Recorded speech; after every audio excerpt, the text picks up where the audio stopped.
नमस्कार, मी भाग्यश्री फाटम. मार्केट आणि मी हा सोप्या मराठीतून शेअर मार्केट समजावून सांगण्याचा माझा एक उपक्रम आहे. मार्केटचा रुसवा आजही सुरूच राहिला. मार्केट 300 पॉईंट डाऊन होता. बरेच रिझल्ट लागले. विप्रोचा रिझल्ट लागला आहे. विप्रोचा फायदा 3,570 कोटीवरनं 3,330 कोटी झाला. विप्रोचा रेव्हेन्यूही कमी झाला आहे. पूर्वी रेव्हेन्यू होता 22,445, आता रेव्हेन्यू झाला 22,080. 5 रुपये विप्रोनी डिव्हिडंड दिला आहे. 28 जुलै रेकॉर्ड देते. त्यांचा कॉन्स्टंट करन्सी रेव्हेन्यू पण कमी झाला आहे 2% आणि त्यांचं मार्जिन 17.3%. ॲक्सिस बँकेचाही रिझल्ट माझ्या मते कमजोर आहे. ॲक्सिस बँकेचं प्रॉफिट 13,560, ॲक्सिस बँकेचं प्रॉफिट 5,806 कोटी, पूर्वी होतं 6,035 कोटी. नेट इंटरेस्ट इन्कम 13,560 कोटी. त्यांचे ॲसेट क्वालिटी खराब झाली आहे. ग्रॉस NPA वाढले 1.28 वरनं 1.57. नेट NPA पण वाढलेत आणि प्रोव्हिजनिंग पण वाढलेली आहे. 361 वॅन यांचा रिझल्ट चांगला आला आहे. प्रॉफिट 244 वरून 285. इन्कम किंवा रेव्हेन्यू 849 वरून 911. मार्जिन मात्र अगदी किंचित कमी झालं आहे, पण मुळातच यांचं मार्जिन चांगलं आहे. 67.8% वरून 66.1%, अगदी थोडंसं कमी झालं आहे. जिओ फायनान्शियल यांचा रिझल्ट YOY आहे आणि कन्सॉलिडेटेड आहे. त्यांचं प्रॉफिट वाढलं आहे 313 कोटीवरनं 325 कोटी. त्यांचं इन्कम वाढलं आहे 418 कोटीवरनं 612 कोटी आणि नेट इंटरेस्ट इन्कम 162 कोटीवरनं 264 कोटी. क्लीन सायन्सचं प्रॉफिट वाढलं, रेव्हेन्यू वाढलं, मार्जिन कमी झालं.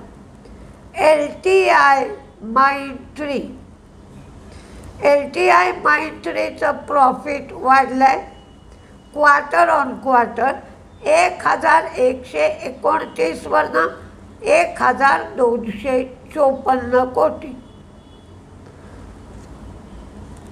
त्यांचं रेव्हेन्यू 9,772 कोटीवरनं 9,841 कोटी. EBIT 1,406 कोटी आणि मार्जिन तेही वाढलं आहे. 13.8 होतं आधी, आता ते झालं आहे 14.3. रिझल्ट चांगला दिसतो आहे बाकीच्या कंपन्यांच्या मानाने.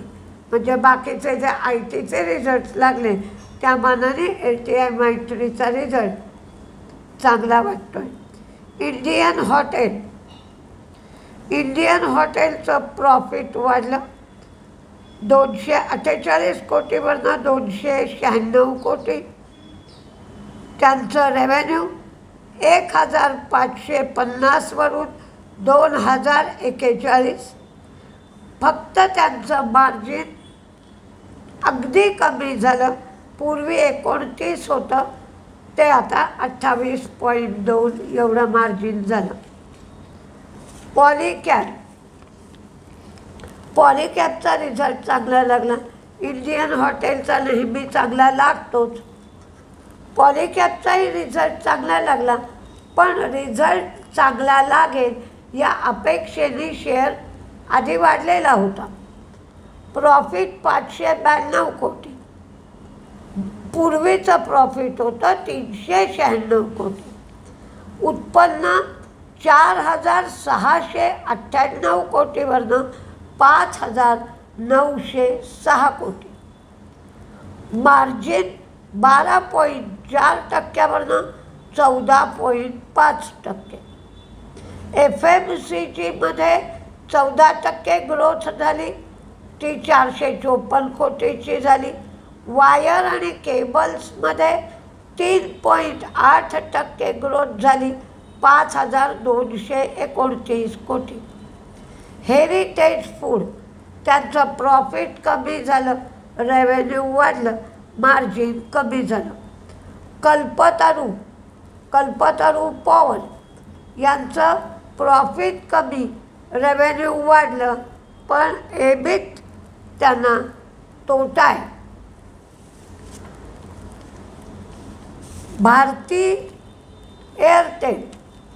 भारती एअरटेलनी सबस्क्रिप्शनसाठी परप्लेक्सिटीबरोबर करार केला. महिंद्रा लॉजिस्टिक्स यांनी राईट्स इश्यू सुरू केला आहे.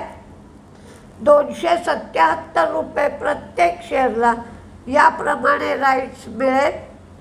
2.7 कोटी एवढे राईट्स इश्यू केले जातील.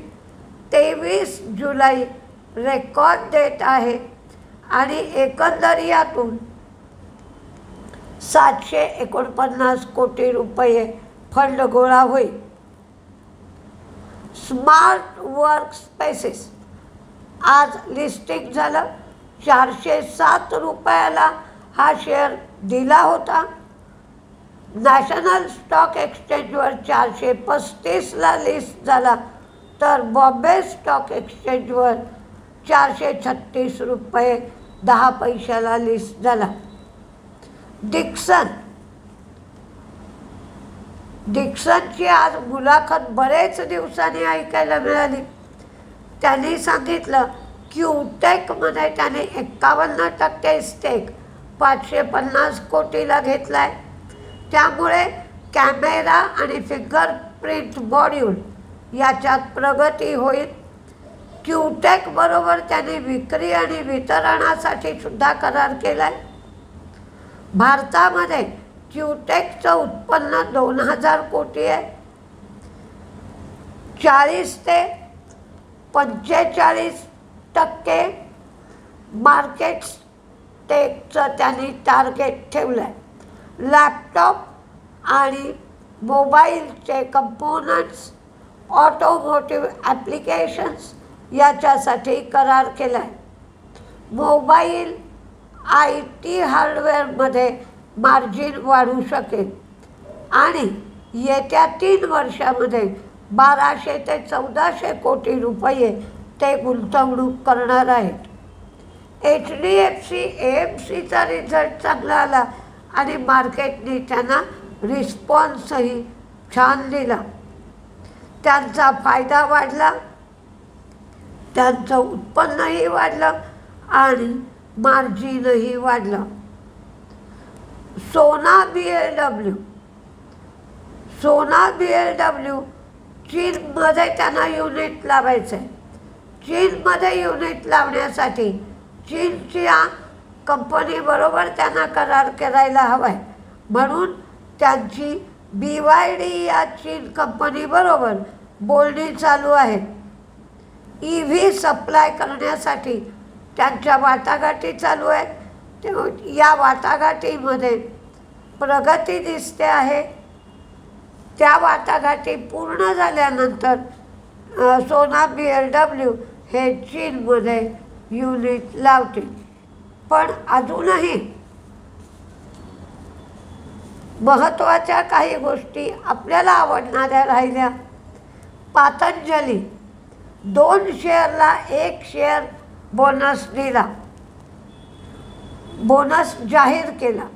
नवकार कॉर्पोरेशन ही तोट्यातून फायद्यात आली. न्यू जेन टेक्नॉलॉजी यांचा फायदाही कमी झाला, उत्पन्नही कमी झालं. साऊथ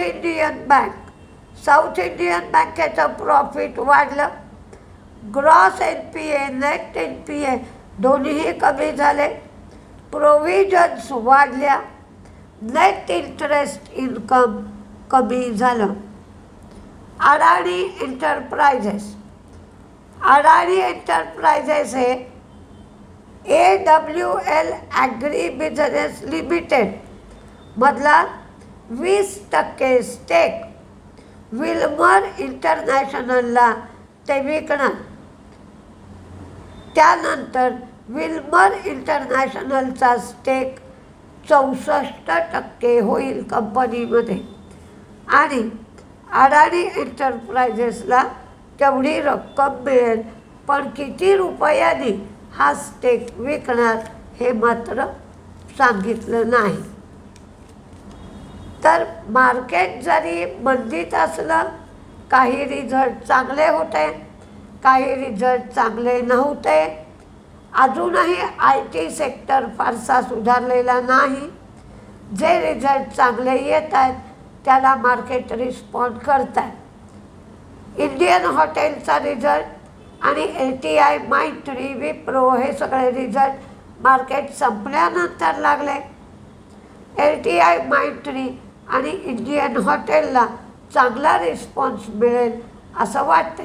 तर बघूया उद्या मार्केट कसं रिस्पॉन्ड करता येते. नमस्ते.